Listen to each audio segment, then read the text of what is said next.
Isa lang ang nasa isip ng buong Gilas team ngayon, and that is to beat the Dominican Republic and make history in front of a record crowd.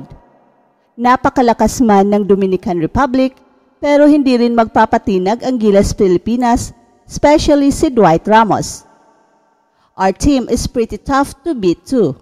Kumpiyansa si Dwight Ramos, ang isa sa mga tirador ng Gilas na kaya nilang talunin ang koponan ng Dominican Republic sa kanilang laban mamaya sa Philippine Arena, na kung saan the excitement have reached a fever pitch. Excited to see our Gilas team play. Our biggest challenge would be how our bigs will play against those of our opponents. It will be key to our success. And Jordan Clarkson is a given. Pero ang hinihintay talaga natin ay kung papaano mag-respond ang ating mga big men against Karl Anthony Towns, na siyang considered one of the best big men sa buong competition, if not the best. At nasa Philippine Arena na ang Gilas, at kagabi ay nagkaroon sila ng isang practice session sa loob ng Philippine Arena. And they look so focused on the job at hand. Kai Sotto is dunking the ball left and right, Scotty Thompson is making plays, and Jordan Clarkson is breaking ankles and tearing the nets sa mga swak niyang tira. At nakikita pa ni Coach Eric Spoelstra ang kahalagahan ni Jordan Clarkson sa team. Sabi niya na ang pinaka-importante ay ang pagkakaroon ng Gilas ng isang Jordan Clarkson na isang proven NBA guy na malaking tulong sa kampanya ng Gilas, and Coach Eric Spoelstra is planning to watch some of Gilas games dahil Pinoy rin siya. At sa mga naghahanap ng live streaming link, pakiclick lang po sa link sa ating comment section when the game starts. At dahil sa gravity ng unang laro ng Gilas Pilipinas versus Dominican Republic, ay isa lang ang battle cry ng Gilas: panalo. As what the SBP and the Gilas coaches have said, we cannot afford to lose this game. At kung mananalo tayo against Dominican Republic, ay wala ka nang hihingin pa. Kahit pa matalo na tayo sa lahat ng mga games after, ay malaking success na ang Philippine staging of the FIBA World Cup. Ang tanong, will Gilas shock the world later? Comment yes or no below. Welcome to Express Info. Do you want to have these exclusive Puma Rise Nitro basketball shoes? Because once we reach 200k subscribers, we will be having this giveaway. Just comment to win. Shoes are promoted by Kai Sotto himself. Just like this video, and most importantly, comment anything positive about Kai Sotto. It's easy. Commenting is the key to win. Share your positive comments about Kai Sotto. Do it now na. Win the prize. Stay tuned for more updates.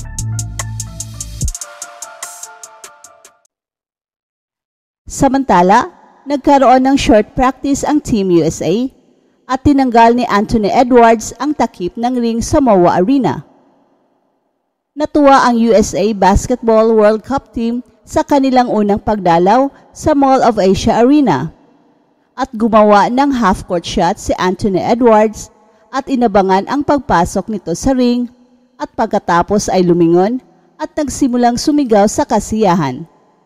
It seems like the USA Basketball World Cup team enjoyed its first trip to Mall of Asia Arena. Nakita ng mga American players sa unang pagkakataon ang kanilang World Cup venue nitong Miyerkules ng gabi sa isang maikling ensayo sa loob ng arena. At dito nila lalaruin ang bawat laro sa torneyong ito. Simula sa opener ngayong Sabado, laban ng New Zealand, at umaasa sila na kanilang mapapanatili hanggang sa gold medal game na gaganapin sa September 10. Very helpful. I think all the guys like to see the arena, feel the hoops, see the backdrop. It's good to come over here. At yan ang sabi ng US coach na si Steve Kerr. At nitong Miyerkules, naganap ang espesyal na ensayo ng mga miyembro ng US World Cup team sa arena.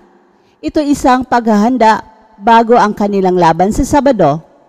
Ito ay isang pagkakataon para sa kanila na masubukan ang mismong venue kung saan sila magtatangkang magtagumpay sa mga darating na laban. At sa kabila ng kakulangan sa panahon para sa madalasang ensayo sa arena, meron namang mga pasilidad sa basketball ang kanilang hotel na kanilang ginagamit para sa kanilang mga workouts. Ang mga oras na ito ng pag-ehersisyo ay nagbibigay sa kanila ng pagkakataon na mas mapaunlad ang kanilang kondisyon at makapaghanda ng maayos para sa kanilang pagtutuos laban sa New Zealand. It feels good. Hopefully, we play 8 games here and obviously win all of them. It's good to get here and run around. We had a good practice yesterday, a good one today, and hopefully, we'll keep building throughout this week for Saturday's game. At yan ang sabi ng US guard na si Austin Reeves. Ang US World Cup team ay naglaro sa 4 ng magkakaibang cities noong 2019 World Cup na ginanap sa China. Mula sa Shanghai, papuntang Shenzhen, Dongguan at Beijing. But this time, wala nang biyahe para sa Team USA.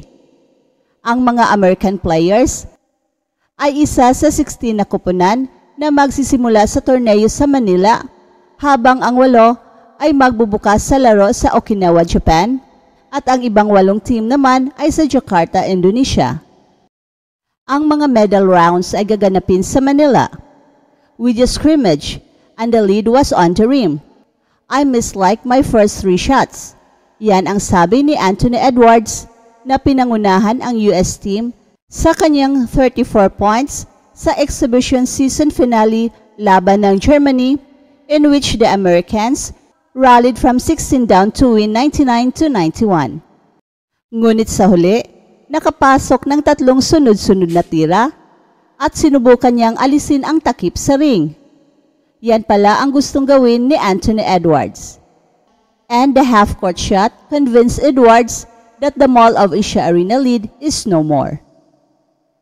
That's it for now, guys. Pero bago kami magtatapos, ay huwag kalimutan na huwag magpahuli sa mga pinakabago mga kwento at balita ng kasiyahan at tagumpay.